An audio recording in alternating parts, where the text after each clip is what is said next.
Hello and welcome back to Anywhere But Here, episode 319. My name is Tom. My name's Ant. And you can find us at abhpod.com, where if you scroll down a little way, there's an Amazon banner. If you click through that Amazon banner and go to amazon.co.uk, do all your shopping as you usually would, we get 5% of your total basket spend at the end. Doesn't cost you any more. We just take 5% of what would otherwise go to Amazon. We take it and we put it towards our internet hosting for the website per year to keep this stuff free. Yeah, and if you want to support us in another way and you don't want to do any Amazon shopping, or you just want to support us on a more regular basis, you can sign up to our Patreon. The banner's right next to the Amazon banner. And for a single unit of currency, we say £1 or $1, you'll get extra content. You'll get spoiler casts that go out on the day that we record them, rather than having to wait until, I suppose, the DVD or the film comes out on streaming services when we will release it to our normal feed. You'll get, after the podcast, they're exclusive to our patrons. They don't go out anywhere else. You get the video version of all of these podcasts, so you can watch us talk. Also, you get this main episode, but without the intro, which I think that's worth £1 in its own right, isn't it? And you get all of that delivered on a special RSS feed. Once you log into Patreon, you can find that, stick it into your podcasting app, and you know that it's the right one because it's got a gold thumb on the album artwork to say that this is the Patreon feed, and all of those episodes just come to you directly. Indeed. You can find us on social media. We're on Twitter at ABH Pod, Facebook.com/ABH Pod, and YouTube.com/ABH Podcast. Yeah, you can email us as well, abhpod@gmail.com, if you're old fashioned in that way. On this episode, we talk about that slap. We didn't really want to talk about it, but we got into it anyway. We've not had the opportunity to talk about it in the last 2 weeks because that's how our schedule works. So we are. We also discuss TV and film, all the sort of Marvel and Disney stuff that we've been watching or will be watching in the future. Because that's all we do watch. But first, we also were supposed to talk about this a couple of weeks ago. In the introduction to the Spider-Man No Way Home spoiler cast, but technical difficulties meant that we couldn't. We're going to just have a little chat about Taylor Hawkins, his life and career. Enjoy.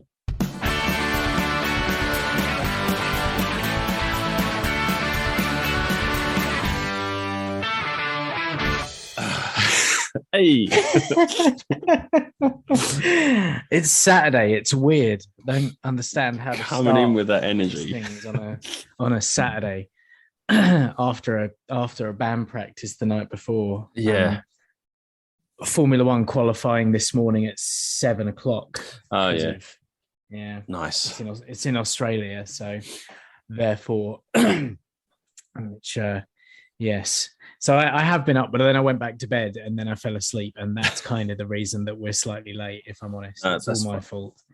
I mean, to be fair, I was happy with the slight delay because, what day are we on? Saturday. So Thursday night. Yeah.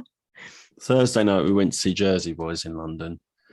So we got home sort of around midnight, and then you can't go straight to bed. Well, I can't. Liz can. Almost. Pretty much. So there was that, and then work because of the Operation Brock. I bet that's been a pain in the ass. Yeah. I mean, my journey to work's normally like 25 minutes, all the while 2 lanes in each direction. It's been fine. Like it's added sort of like 10 minutes to the journey because I'm not even going down the motorway. I'm just going through the villages down the A20.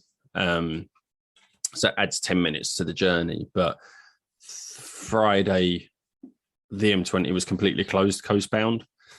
So everything was going along the A20. So it took closer to 50 minutes for like twice as long to get to work.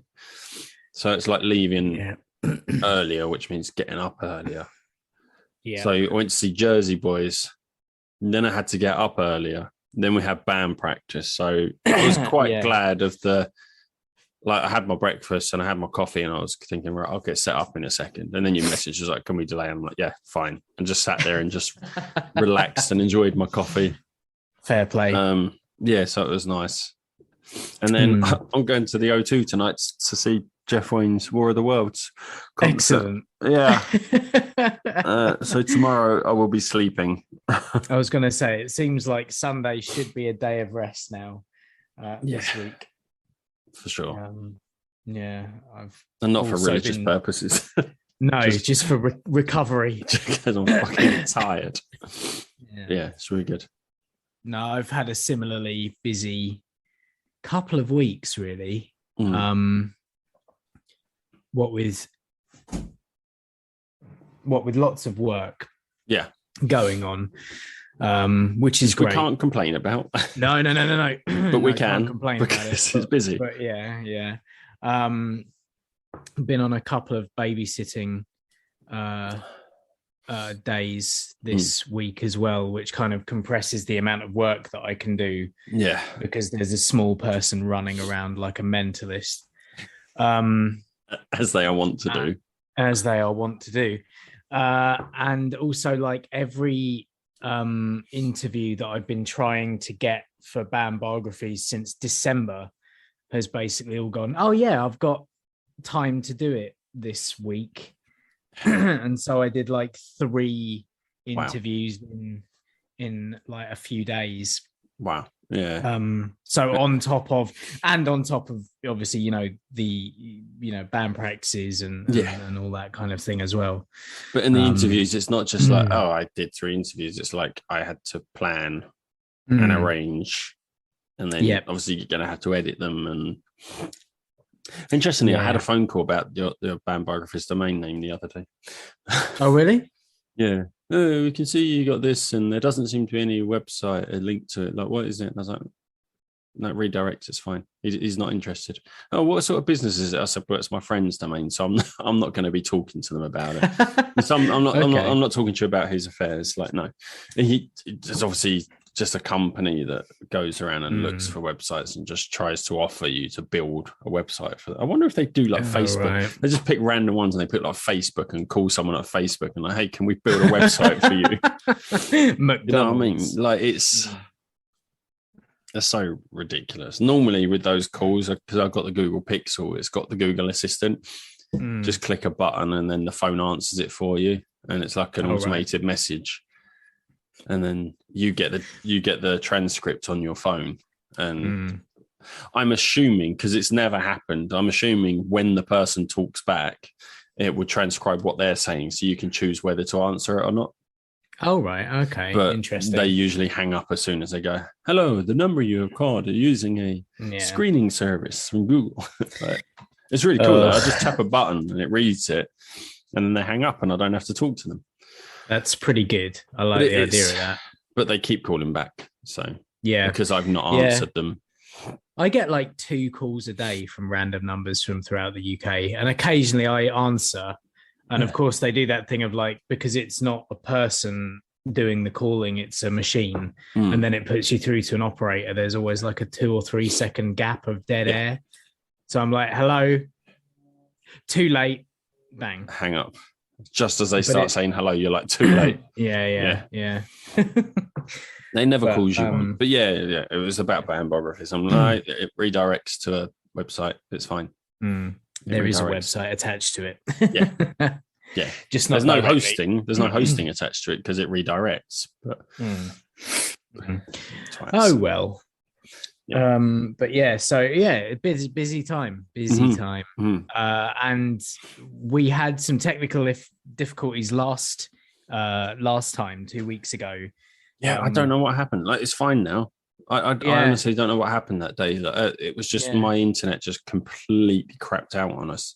But then my internet also wasn't happy with me uploading the banked episode as well. So it could well have been my side of things too. Just technology. It could have been Russia, mate, not wanting us to upload. It probably stuff. Was. Yeah. In fact, I'm going to blame everything on Russia. Yeah. Or specifically Putin. I mean, we were only going to put up the banked episode anyway, but we were trying to get together to record a quick like chat just to sort of go over like the Taylor Hawkins thing, because that was fresh.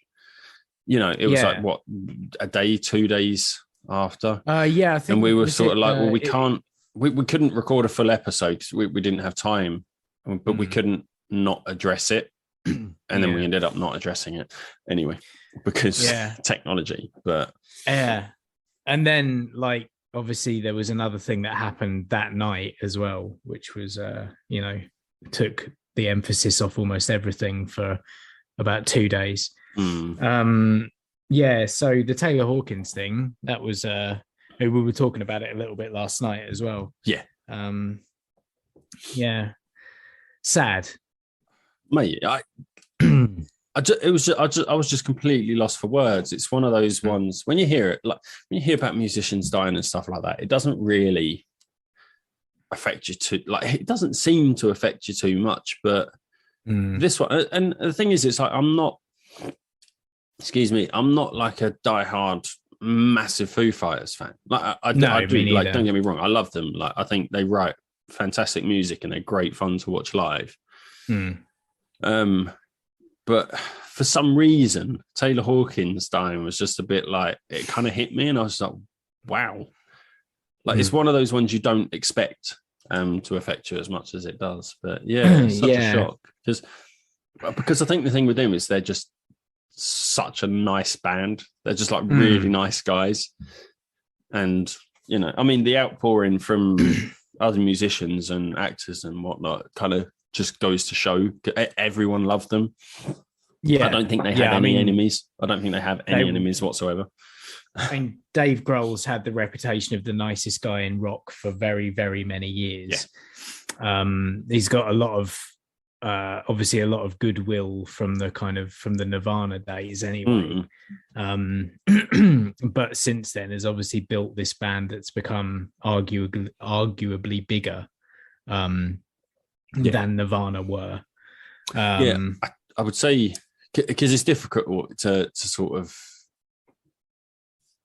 not justify, quantify something like that, I suppose. Well, not even, because Nirvana weren't around for so long, but I think Nirvana probably had a bigger influence on music than Foo Fighters. But Foo Fighters are a bigger band. Like what Foo Fighters have done is massively crossed over into kind of much more popular territory. And they did that pretty quick as well.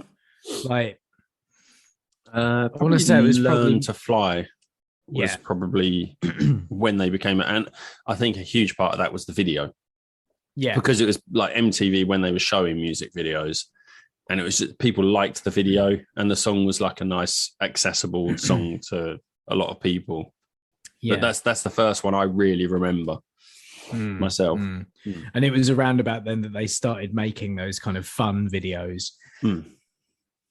I mean, Everlong had that sort of video as well, but I think that was, I think that was probably a bit too weird for some people. That one actually, wasn't it? But yeah. It was that was the Michel Gondry directed one, and it's very kind of psychedelic. Yeah. Whereas like the cross-dressing thing, I think, and the kind of comedy videos were much more kind of Learn to Fly onwards.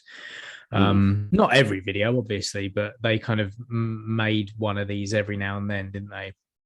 And then I think One by One was the kind of massive breakout album for them. I think the one that really did take them over the edge. And you never kind of got the impression, like you say, they always seem to be having a lot of fun. And you never really heard much in the way of scandal or anything from that camp. Like they had their own internal stuff, like when Dave Grohl joined Queens of the Stone Age on drums for a while, that caused a bit of a ruckus. Because was that around the time that Taylor went into rehab? 2001, I think he went into rehab. I think that Songs for the Deaf album was like 2003, so it would have been around about that time. It would have been after that, yeah. So they were probably going through some stuff at the time anyway, because that's the thing. It's like I didn't realize Taylor had been into rehab until after he died, and then I heard about that, and then stuff like that makes sense. Like I think probably Queens of the Stone Age Probot and stuff came after, because I read some things where Dave Grohl said like Foo Fighters is not happening until I'm ready to say the name again, and that was after Taylor went into rehab. And I think around that time, I think like Dave Grohl was, like I said last night, Dave Grohl was saying like he was considering just quitting music altogether because it just kills people. Because him and Pat Smear had to deal with like the death of Kurt Cobain. Yeah. Way back when, and then he started Foo Fighters, and then a little while later, Taylor Hawkins went into overdosed and went into rehab. And now, because that's another thing. That's a lot of stuff I'm hearing about. Is like poor Dave. He's now lost 2 friends. It's like, but Pat Smear was a member of both those bands as well. But no one. I get the impression people don't really know who Pat Smear is, and it's no, unless you've watched Studio 666. Like you know him. He's that guitarist guy who kind of looks like he's enjoying himself more than the bassist, but less than Dave. More than the other members of the band that aren't the drummer and the singer. But it's. But if you watch Studio 666, you definitely know who Pat Smear is after watching that film, mate. Yeah, legend. But and then there's the whole thing about like, was it drugs? Was it not? Because there were loads of drugs found in his system, and really, like, you can't speculate on that because who knows? Like you said last night, a lot of the things that were found in his system can be attributed to over the counter. Yeah, even like people, but then people might go, "Oh, cannabis." It's like, well, yeah, over the counter. They live in LA, like and also they were in Bolivia. I don't know how stringent things are there. Do you know what I mean? But because I heard a lot of things like opioids and stuff like that, and a lot of the stuff that was in his system. You know, America is quite well known for being a heavily medicated country, and they will prescribe. I've even had a GP tell me. Because when I was first going on to antidepressants and stuff, and I was asking, I said, "Oh, what about this? I've heard this is really good." Because one of our friends who lives in America told me about it. And then I said, "Oh yeah, it's just one of my friends in America said this works really good." He goes, "Well, that doesn't surprise me because they like to prescribe you addictive drugs in America, but we don't like to do that over here."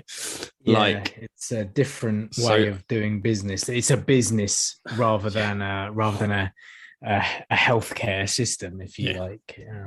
I mean, over here it's because, like, over there it's because whoever's purchasing that medication, either they will pay for it or their insurance will pay for it, and they will pay full whack for it. Whereas over here, the medication costs a similar amount to the NHS. Like the NHS have to pay for that money. So obviously doctors over here are trying to, they don't want you addicted to stuff, but they also don't want to have to pay through the nose for this medication that you're only going to pay a tenner for. You know, like my ADHD meds. I think the low dose that I'm going to be on for 30 pills is like 20, 25 quid. Yeah. And now I only have to pay like 9-10 quid for that. But then as I go up in strength, it costs more and more and more. Like it costs the NHS that much. I'm still only paying a tenner. So, so a lot of the drugs in his system, antipsychotics, mood stabilizers, antidepressants, you know, which marijuana, you can imagine someone in those in that kind of in that way of life is probably going to be on various things anyway. Someone who's had problems with addiction in the past, for sure. And he also had that heart condition where his heart was twice the size it should have been. Which can be attributed to drugs in the past, but it can also be attributed to the fact he's a drummer. Yeah. You know, cardio and heart sort of like it, because I read about it. I was like, what causes that? And I looked at it and just cardio can. Well, it's a muscle, isn't it? So the more you strain it, the heavier it becomes, the bigger it becomes. So it's no surprise, I guess, really. But I just don't think it's worth speculating too much on whether or not he'd fallen off the wagon or whatever. There's a good chance that his previous lifestyle with the drugs has contributed to his death, but we don't know. I doubt they're going to tell us because it's none of our fucking business. Yeah, but it does make me wonder whether they'll continue. I think there'll be a benefit concert or something like that, with guest drummers and what have you. It'll be incredible. Yeah. But they've all got their own little projects anyway, haven't they? Like Dave has done any number of projects. He may not bother going on now. But you've got Chris Shiflett has got a kind of country and blues band. Oh, nice. He also does a podcast where he interviews blues musicians and country musicians. Oh, nice. I can't remember what they're called, but Chris Shiflett has got other things as well. I'm pretty sure. I mean, one of them's in Me First. That's him, isn't it? The guitarist. Is it? Chris Shiflett. I think. I think Chris Shiflett's in Me First. Or I don't know if he's a member of the band or he plays with them sometimes. Because I remember going to Reading one year, and Me First and the Gimme Gimmes were playing at the same time as Foo Fighters, and I was a bit confused how that would work. Yeah, Chris I think Shiflett, they're one of these Me bands. First. I think they're one of these bands that kind of has a revolving lineup of people. It's not a fixed lineup all the time, I think. Associated Acts, Lagwagon, No Effects, Foo Fighters, Swinging Artists, No Use for a Name, Bad Religion. That's crazy. That's crazy. Those members of those bands are in this like ska covers band. It's so weird. It really great. Is. Oh, Chris Shiflett is a former member. Ah, right. So he's not with them now. Now it's Spike Slawson, Joey Cape, Fat Mike, and Dave Rowan. Okay. I wonder why Chris left. Maybe because he's some Foo Fighters. I think probably, like which band is going to make the most money? Or just, I don't have time for this. Which is... Yeah, because they were a band that never really stopped touring very often. Like they might go away for a year or something like that every now and then, but they were on the road pretty consistently. The thing is with Foo Fighters, it's one of those things with them continuing. It's like, obviously, it'd be great to go and see them live again, but I think the lineup was so consistent, and I think he was such a key member that I'm not sure if I'd like it. I'm not sure if I'd want it. Yeah, but then you could say the same about Slipknot. Yeah. Joey Jordison was a massive member of that band. I mean, but I feel like with Foo Fighters, I feel it's like Taylor Hawkins was like their second front man. Yeah. That sat at the back. Like he would come out and sing, like he would sing songs and he would talk if Dave was like, he was a front man from behind the drums. Like he was, I don't know. It's difficult. But then saying that is like, I went to see Bon Jovi without Richie Sambora. And me being a guitarist and Richie Sambora is Richie Sambora. But, they were great. Phil X, who's replaced with Phil X, who's just like an incredible guitarist. That was fine. Or even Static X is still going without Wayne Static. Do you know what I mean? Like I don't hear much about them now, though. Oh, they're touring. They're on a they're not. They were never a massive band. I think no, to be fair, they were in that couple of years where nu metal was like humongous. It was like huge, and they had, what did they have? They had Cold. Yeah. Something else off Machine. It's in my head. I can hear it. Anyway, but they had a couple of songs. And Wayne Static, it was just the imagery as well. Yeah, exactly. I mean, the fact that like he's Wayne Static, the band is Static X. Yeah, like it's just the weird. Green They've got Perspex guitar, like. Yeah. But their frontman basically wears like a Wayne Static mask. It's very odd. They did it for a kind of, I think they started doing it for like a tribute tour, like a farewell tour, but they've since like made new music and are going back out on tour as a full band again. Okay, I see what you mean. So he has the hair. Yeah. And he kind of wears this weird mask. So you can't see that it's not Wayne Static. Yeah. But you kind of know it's not Wayne Static. Yeah. It's very strange. Yeah. But yeah, like you kind of, you don't want it to become that where it's like, well, this is odd. Like, why not just be a new member? Or I mean, you look at bands like Killswitch Engage as well, where the lead singer just switches out. Both of whom are great. By the way. But I don't know. It'd be good. Like, if they do carry on, it'd be great. Would they be like Queen though, and they just won't write any new songs? You know what I mean? Yeah, it's. They will essentially be like a Foo Fighters tribute act with most members of Foo Fighters.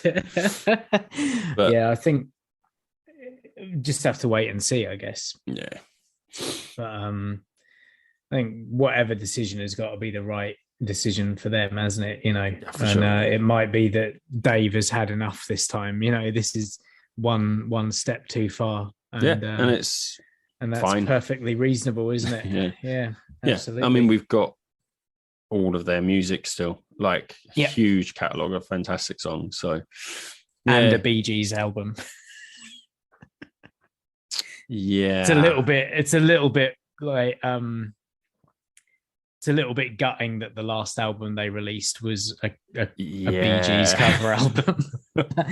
Like, if they hadn't done that and gone out with, like, you know, what was it before that? It was one that I don't even think I've listened to, if I'm honest with you. And then but even the film, if they'd gone out on the film, fine. I mean, technically they came out after the Bee Gees album, didn't it? So yeah, it's the last thing that they actually released, so at least it wasn't the last thing they released. Bee Gees, wasn't it? Yeah. That was a lockdown thing, but it's great. Everyone went slightly mad.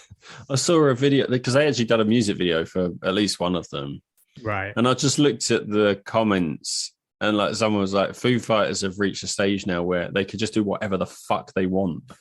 Yeah, do you know what I mean? Like, they reached a point where it's like, "Fuck it." Well, they did a fucking Bee Gees cover album and a fucking horror film. Yeah. Not a horror film, slasher film. Proves the point, doesn't it? Slasher B movie, yeah. But it's a massive loss though, because like he was a fantastic. I mean, great singer, great fucking drummer. Like, glad to have got to see them a few times. I think I saw them 3 times. I think in the end. Yeah, I did. I saw them at Hyde Park with you. Yeah, I saw them at least once at Reading, at least. Yeah, I've seen them at Reading and the O2. Yeah, I think I've seen them 3 times. Oh, and Milton Keynes. 4 times. Yeah. And Joe and I were going to go and see them the year that he fell off stage and broke his leg. Yeah, you were supposed to have seen them once more, weren't you?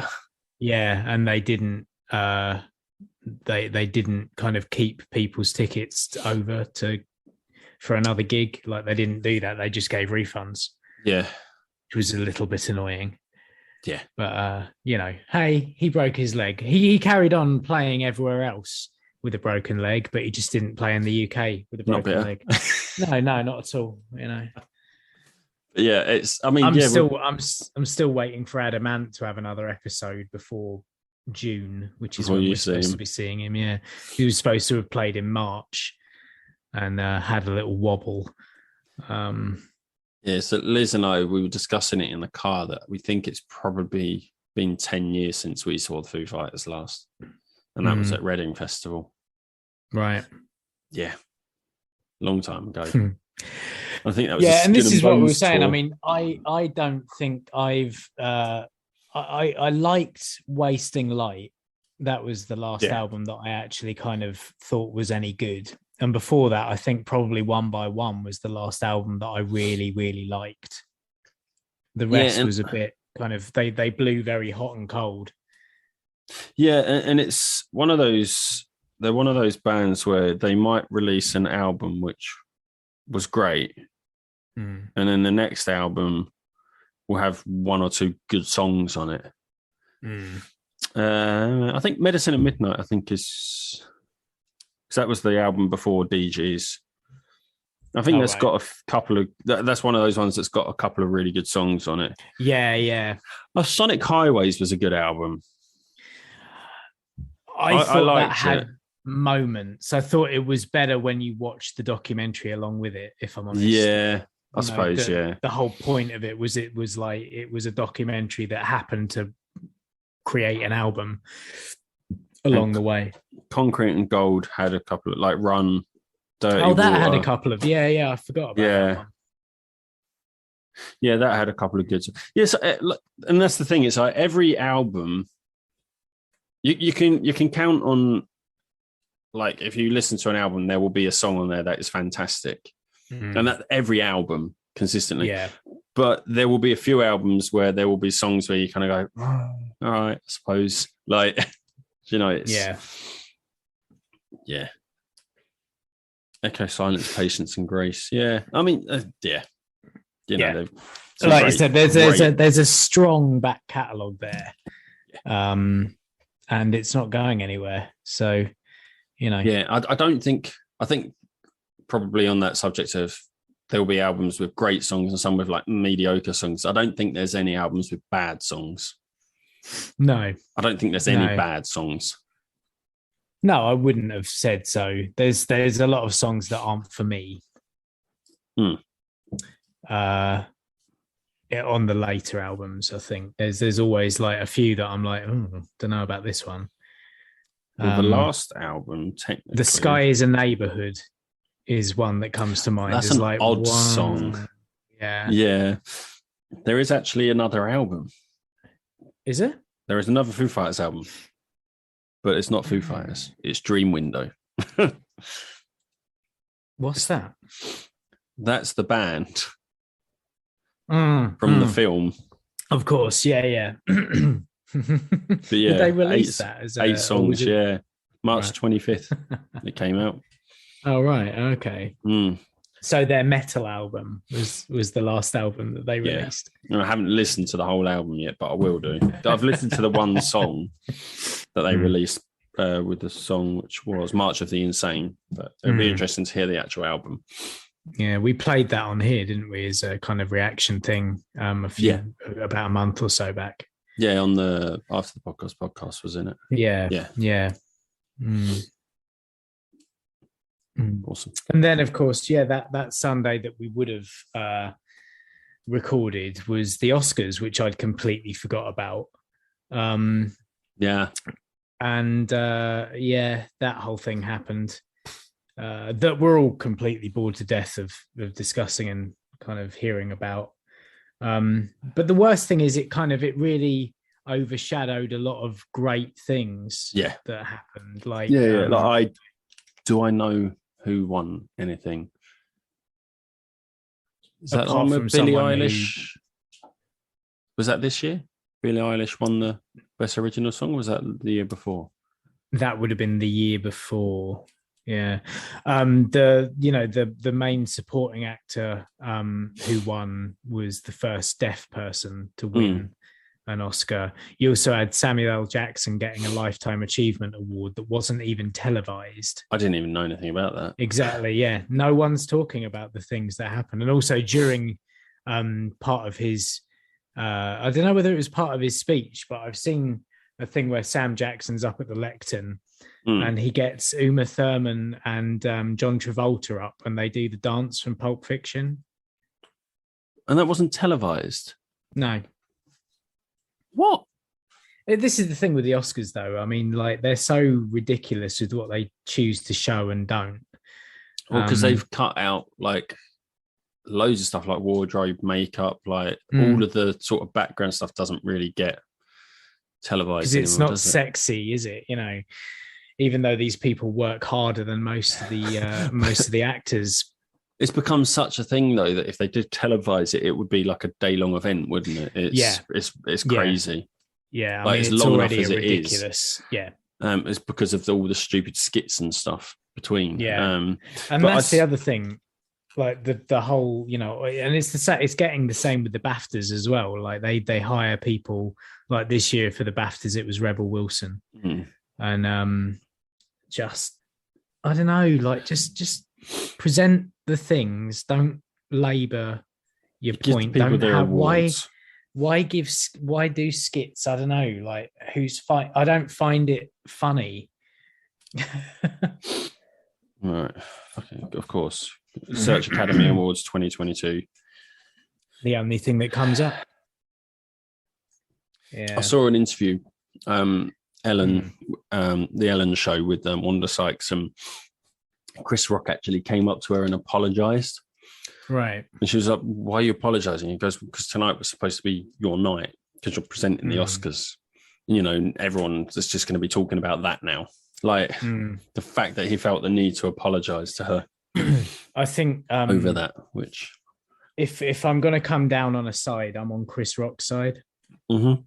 And sure. I think it's shameful that the Oscars didn't immediately eject Will Smith because in any other line of work, and like taking the piss out of someone's wife for their hair or whatever, like in any other walk of life, that's a punchable offense. Like if you're in a bar and someone takes the piss out of your wife, you're going to have words.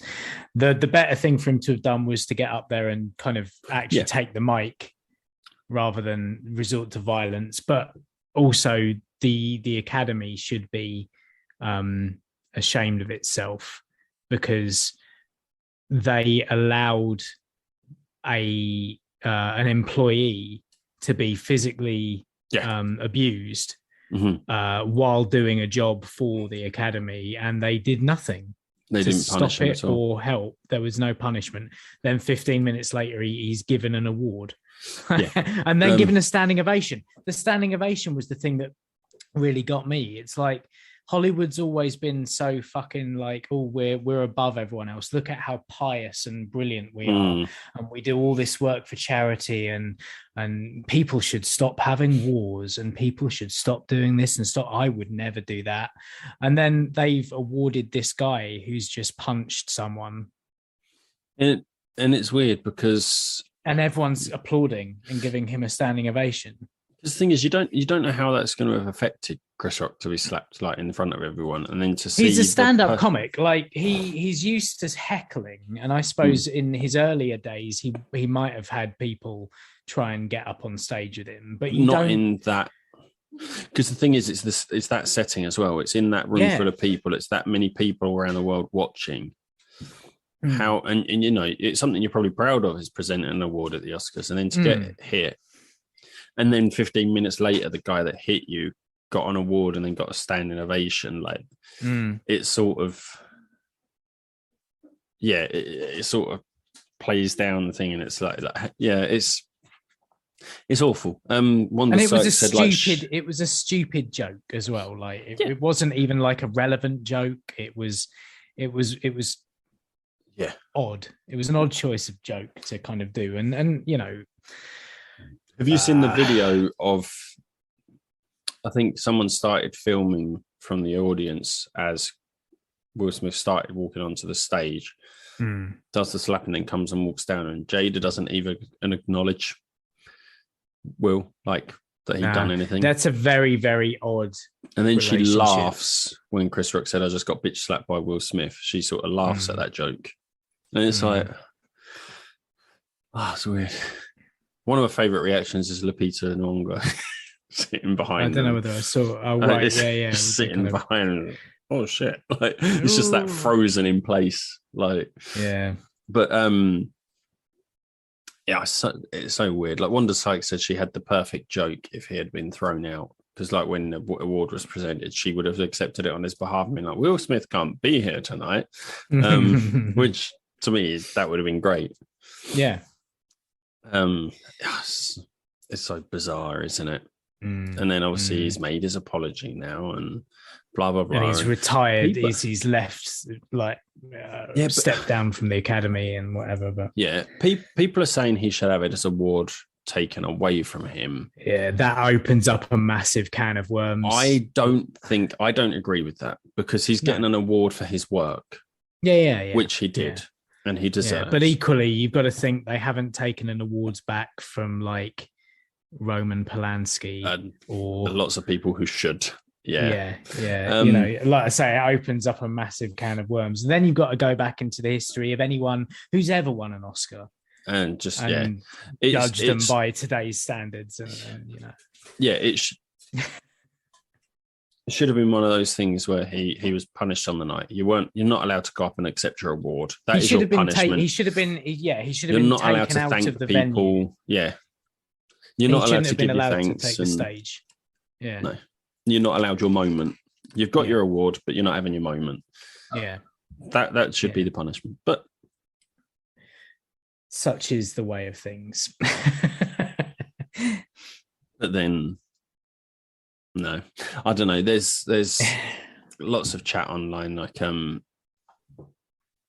what's her name? Jamila Jamil is sort of, she's a big sort of woke celebrity online, screaming about everything, and I think in some ways she's right in that she's saying like people are still talking about this. And they're still talking about it in this way that's shameful. Oh, look at that abuse. It's like, if that was two white actors, she doesn't believe that it would be talked about in the same way for as long. People would just be making jokes about it by now, which is difficult to know.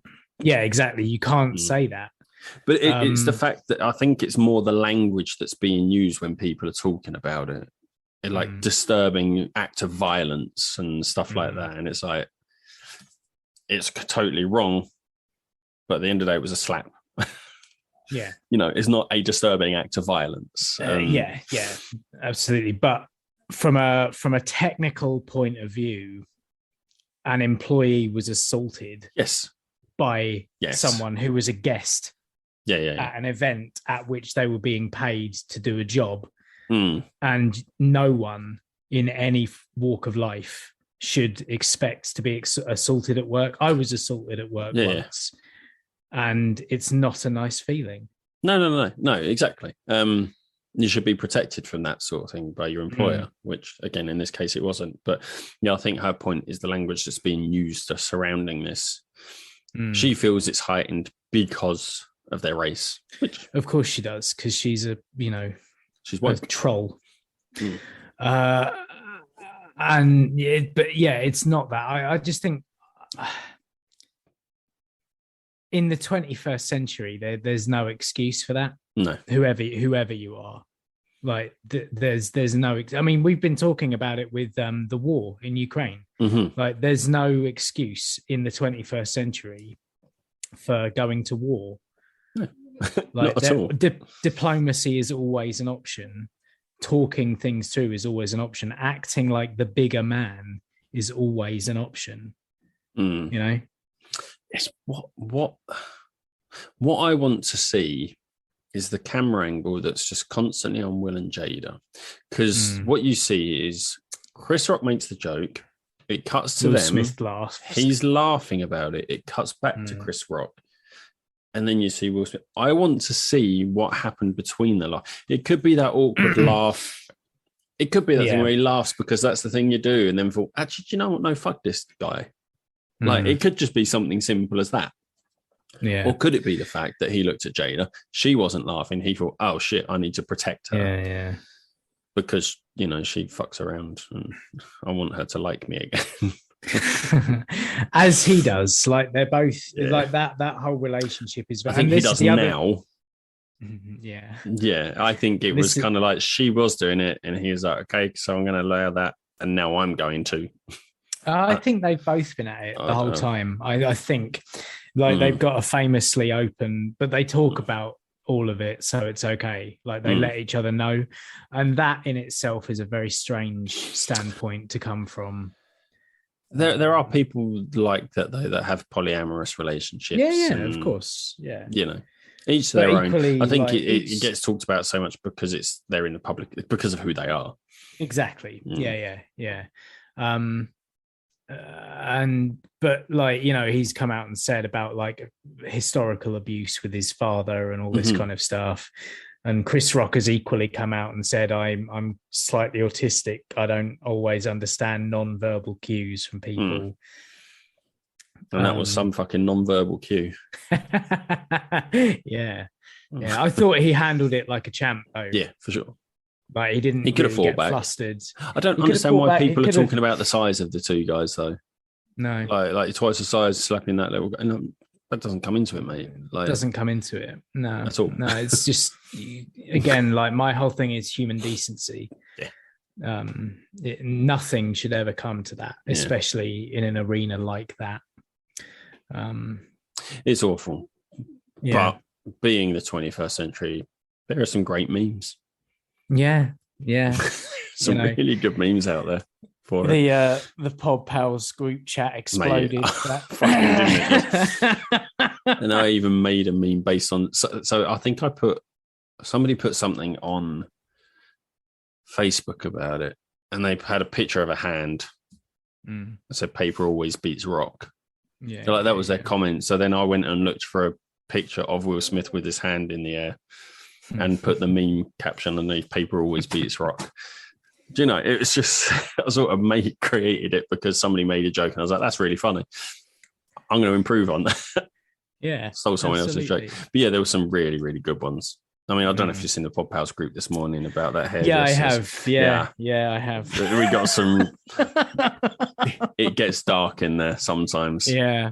Some of the stuff like that over the last couple of years on the Zoom recordings and in this WhatsApp group, there's some stuff that there's some questionable stuff going on. Some stuff that glad my employer doesn't have access to any of this. Yeah. For the most part, I just enjoy lurking in there, and occasionally I'll stick my own jokes in there. But yeah, I noticed that you also were pretty silent over the Taylor Hawkins stuff. Yeah. Because there were some jokes, because it's just sort of people like. Look, it's one of those things you make jokes about things that you really shouldn't. Because half the fun is making people uncomfortable and having the bollocks to say stuff like that. Yeah. However, the Taylor Hawkins thing was like, I'm not going to make jokes about that because that's something I care about. Exactly. Yeah. Much more so than two Hollywood stars, or in this case, a member of the royal family, an ex-member of the royal family. Yeah, it's Charlie's comment that got me. Yeah. And it usually is. And the thing is, like, they're all so fucking funny. Like, it's very difficult sometimes to join in with they're just so like quick. And Charlie and Ben and Smokey and Kev, like, they're all so quick and sharp. And I often feel like I've got nothing to add in that group. Yeah, why am I in this group? Why am I friends with these people? They're way funnier. They're enjoying it. Yeah, like, these guys are way funnier than me. Why am I in there?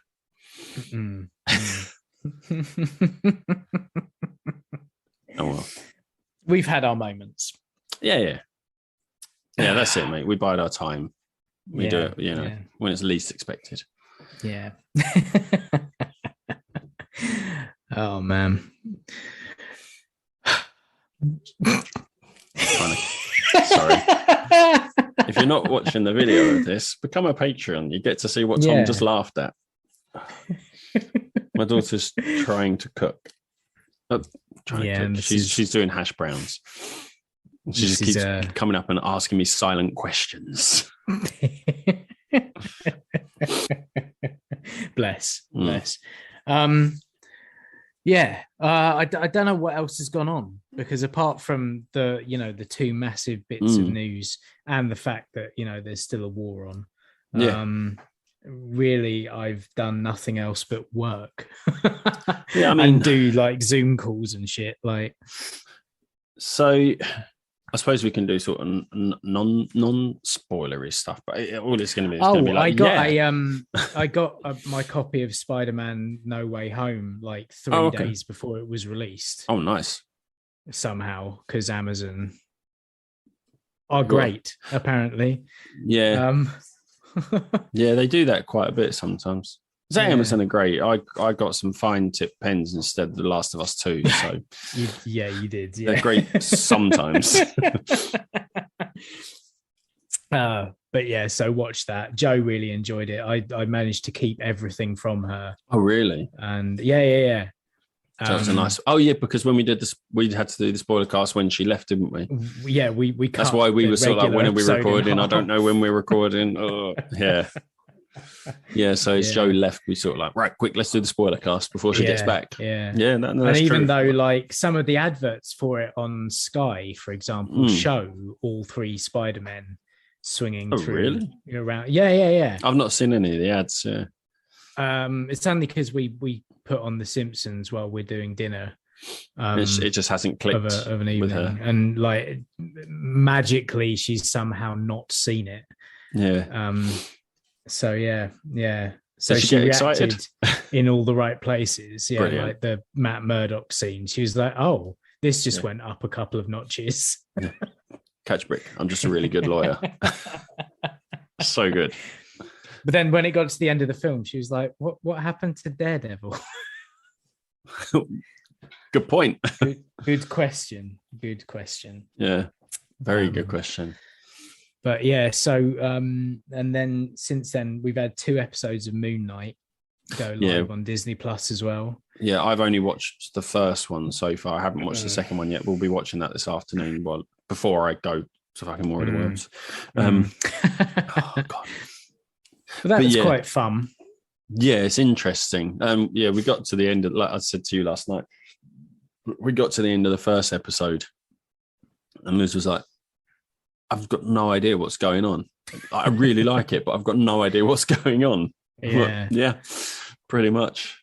Yeah, because I didn't know that much about Moonknight other than like Never heard of him. he's kind of what I've kind of gleaned from the past is that he's kind of Marvel's answer to Batman, except that he's got split personality. Oh, okay. Yeah. But it doesn't seem like he's a millionaire. No, a billionaire. I've got no idea what's going on. But yeah, he's it's. But then there seems to be a whole past that the character has had a past seemingly. And I'm not talking about Stephen. I don't know if I like Stephen. Such a wet blanket.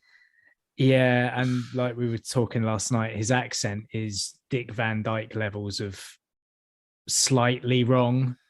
Yeah, and just it's not quite as bad as Dick Van Dyke. No, in some places it's quite convincing, but the real telltale thing is how many stereotypical British idioms he says. Gators constantly. Yeah, latest Gators being the one that really grinds on me the most. Gators. Why did you just call me Mark? Like, you do that so well. It's just so weird. It's just such weird choices, but yeah. It might all come to light further down the line. He'll snap out of it and actually use his own accent at some point. Maybe. It's so weird. The choices, the writing choices, like just Stephen's dialogue. It's just, I don't know. And then I find some of his colleagues at the museum a little bit like, oh, people don't talk like that. Oh, his manager's a twat, whatever her name is. Yeah. She's an ass. But yeah, I'm interested in this tie-in with ancient Egypt. That's kind of an interesting thing. I don't know if that's a thing from the comics or if it's just, but it's quite interesting. Or if it's something to do with the Moonknight character itself. I don't know. I think it is, but I don't know enough about the character really to properly kind of understand it. Well, I mean, you get from the first episode that like Ethan Hawke's character is channeling an ancient like god, don't you? Yeah. You get a bit more of that explained in the second episode. Oh, okay. But it seems. Yeah, it's really interesting. I'm quite I enjoyed the first episode. Like it's enough that I know I'm probably going to like the whole series. Yeah, I and think it's there's a only new going to be character 6 as well, which is cool. Yeah, and completely unrelated to anything else. Like it's not going to. I can't see it tying in at any point to anything that's going on. It's going to have to, isn't it?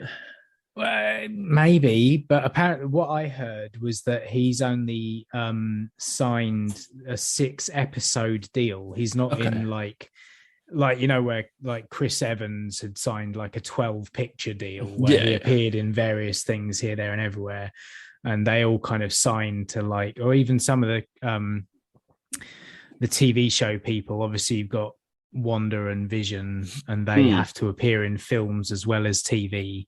But he apparently has only signed on to do the 6 episodes. Well, it's only been announced. This is it, isn't it? Yeah. Whether or not how well it goes down might make a difference with that. My whole thing is like at some point, like the roster already is so huge that like it's unbelievable. It's I can't get my head around the fact that they haven't misstepped at any point. It's no, I was gonna say misstep. Like some of the films are a bit like but it's not necessarily overall misstep, like the main storyline, like the whole overarching story that they've been telling from the beginning is just it hasn't kind of derailed massively at any point. And when you've got this many characters and people writing and directing who could take it off into different directions, like how are they keeping it all tied together is mad. Well, you haven't seen Morbius, have you?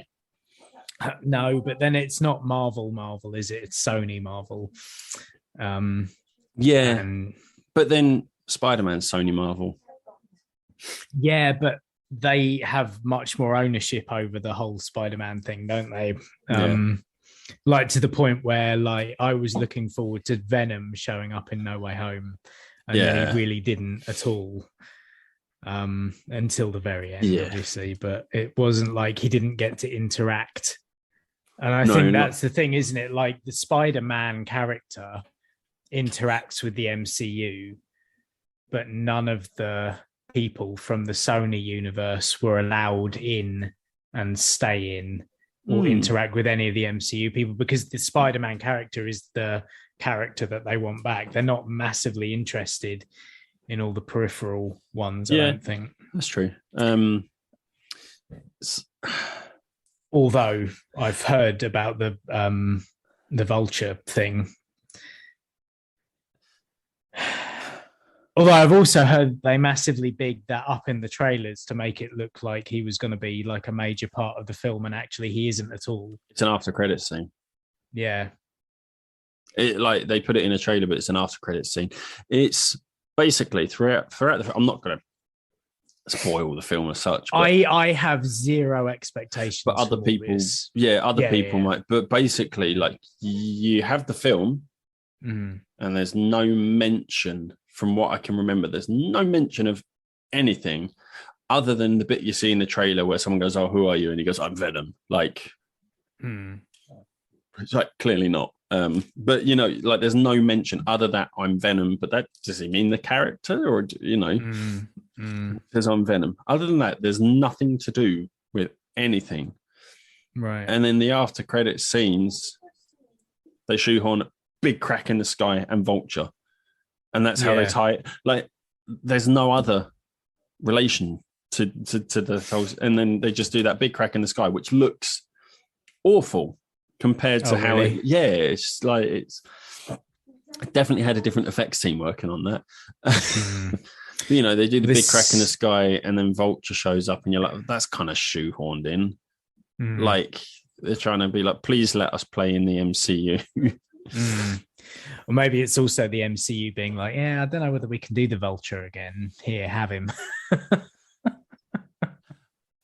That could be, actually. maybe it is that, and yeah, That's a very good point, actually. Yeah. Here's a cast off. Well, I mean, he wasn't. He's a Sony character, isn't he? He's part of the Spider-Man universe. He was in a Spider-Man film, not an MCU film. Yeah. So he's actually one of theirs, and it's just kind of them like, well, everyone seemed to like that guy. How do we bring him back in? But yeah, I think they do mention the Spider-Man. But there's still, apparently there's the posters with Spider-Man's a murderer or something like that from the whole Mysterio thing. So they kind of allude to it. Because I'm pretty sure in one of the Venom films, whether it's Carnage or the first one, that there's Public Enemy number one shit. Yeah. But it's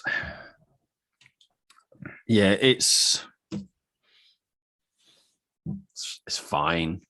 It's a fun. It's a fun film. Yeah, it's not awful, but it could have. There's a couple of things about it that could have been better, and maybe they shouldn't have been advertising the Vulture quite so much. Yeah, I mean, like the trailer, it looked incredible from the trailer. Like I really liked the look of it from the trailer, and it really didn't live up to it. This is the difference, though, isn't it, between like Marvel and almost everyone else that tries to mislead with their trailers. Marvel misleads by taking things away, and then when you see it, you're like, oh, that's the bit from the trailer that I really liked, and there's more. Yeah, like the bit No Way Home with where you see Spider-Man flying through the air to punch someone. Yeah, when you see the film, realize that there were three Spider-Man. Spoilers. Whereas everyone else kind of put stuff in there to kind of make the film look better than it is, and when you see it in context in the film, you're like, oh, that's not as exciting as I remember it being in the trailer. Rogue One being the biggest one with the TIE fighter. Or the X-wing. Sorry. True. Although that's still that scene's still great. TIE fighter. Yeah. But I'm pretty sure in the Morbius trailer. Yeah. So I was going to say, I'm pretty sure in the Morbius trailer, I seem to remember seeing him do that I'm Venom bit, and then he laughs and so oh no, just right. Like, but that doesn't happen in the film. I'm sure that happened in the trailer, but I think I've only watched one trailer, so I don't know whether I've seen that one. Yeah, it was fine. Matt Smith was great. Matt Smith is great in it. I mean, Jared Leto's great in it. Some of the fighting in it, it's because it's like a vampire. Obviously, like they move really quick, don't they? And they portray that as just like big streaks of like motion blur or whatever, and you can't really see anything for a huge amount of it. And then I said, I didn't really like that. And is that really important? I'm like, yeah, it really is. I want to see what I'm watching. But there's some really cool bits in it as well. Like it's, watch it when it's bang average. Yeah, it's a solid 5 out of 10. Fair play. It's weird because I like vampire films like Underworld and stuff, and I really like Marvel films. Put the two together, it doesn't work quite as well as you think. Except Blade, of course. Wesley Snipes Blade, but that wasn't like Marvel. No, you know what I mean? It was X-Men Marvel, wasn't it? It was the early days. Where it wasn't quite all hanging together. But I love those Wesley Snipes great films. Yeah, all of them. Even when it got silly, it was still great. With the big sort of like mandible ones, they were great. Yeah. The Ryan, fucking, why can't I remember his name? Ryan Reynolds. Yeah, Ryan Reynolds in it. Great. Ryan Reynolds in another Marvel film back then. Yeah. And I'd quite like to see a Wesley Snipes Blade come back in Multiverse of Madness. I would quite like Wesley Snipes to be Mahershala Ali, isn't it? Yeah. I'd like to see him be his Whistler. Yeah, that'd be cool. Yes. Wesley Snipes is his Whistler. I mean, Wesley Snipes is sort of making a comeback because he was in that Netflix series with fuck's his name? Little comedian guy. Kevin Hart. Yeah, that Kevin Hart thing. Wesley Snipes is in that. Okay. He was also in Coming to America too, wasn't he? Coming to America. Yeah. I think it was cool, wasn't it? Yeah. I've not seen it. Me neither. I'm sure it's great. The first one wasn't. I'm not a fan. I'm not a fan. Liz like Coming to America. Admittedly, I don't think I've seen it since the 90s. Oh, so, it's definitely a product of its time. Oh, of course it is. It's an Eddie Murphy film. Eddie Murphy was only funny in the 90s. Like everything else, not so much. Yeah, now Eddie Murphy makes jokes and people go, not sure. Like the kinds of jokes he used to make. But I don't know.